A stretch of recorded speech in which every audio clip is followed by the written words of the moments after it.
Hello guys, ഇന്ന് നമ്മളൊരു ചൂണ്ടയിടൽ അപാരതയാണ് കേട്ടോ. അപ്പം രഞ്ജിത്തണ്ണനും ഉണ്ട്, സുധീഷ് ഏട്ടനും നമ്മുടെ സുജാതയമ്മയും ഞാനും കൂടാണ് ചൂണ്ടയിട്ടുകൊണ്ടിരിക്കുന്നത്. സുധീഷ് ഏട്ടനാണെങ്കിൽ ഒരു ചാഞ്ഞ മരത്തിൻ്റെ പുറത്ത് കയറി നിന്നാണ് ചൂണ്ടയിട്ടുകൊണ്ടിരിക്കുന്നത്. അപ്പം ഇതിനകത്ത് നല്ലതുപോലെ മീനുണ്ട് കേട്ടോ.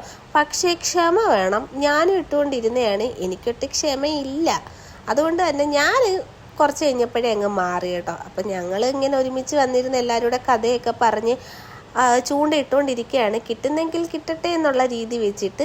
അപ്പോൾ ദേ സുധീഷ് ഏട്ടനാണെങ്കിൽ കുറേ ട്രൈ ചെയ്തിട്ടുണ്ടായിരുന്നു. പിന്നെ ദേ ഒരു ചൂണ്ട എറിഞ്ഞുകൊണ്ടിരിക്കുകയാണ് കേട്ടോ. അതങ്ങോട്ട് സെറ്റ് ആവുന്നില്ല. ഇത് നമ്മുടെ പാടമാണ്. പാടത്ത് കുറേ കഴിയുമ്പോഴത്തേക്കിനും മഴയൊക്കെ പെയ്ത് വെള്ളമൊക്കെ കയറുമ്പോഴത്തേക്കിനും മീൻ വരാറുണ്ട്. അപ്പം ഈ പാടം അവസാനിക്കുന്നതിനപ്പുറമാണ് നമ്മുടെ ആറ് വരുന്നത്, അച്ചൻകോവിൽ ആറ്. അപ്പം നമുക്ക് ചൂണ്ടയിടാൻ നമ്മുടെ സുജാതയമ്മ ഭയങ്കര എക്സ്പേർട്ടാണ് കേട്ടോ. അപ്പം പുള്ളിക്കാരി ഇടയ്ക്കൊക്കെ പോയി ചൂണ്ടയൊക്കെ, ആരും ഇല്ലെങ്കിലും പോയി ചൂണ്ടയൊക്കെ ഇടാറുണ്ട്. ഇട്ടിട്ട് വലിയ വലിയ മീനെയൊക്കെ പിടിച്ചുകൊണ്ട് വരാറുണ്ട് കേട്ടോ. കൂടുതലും ആമയെ കിട്ടാറുണ്ട്.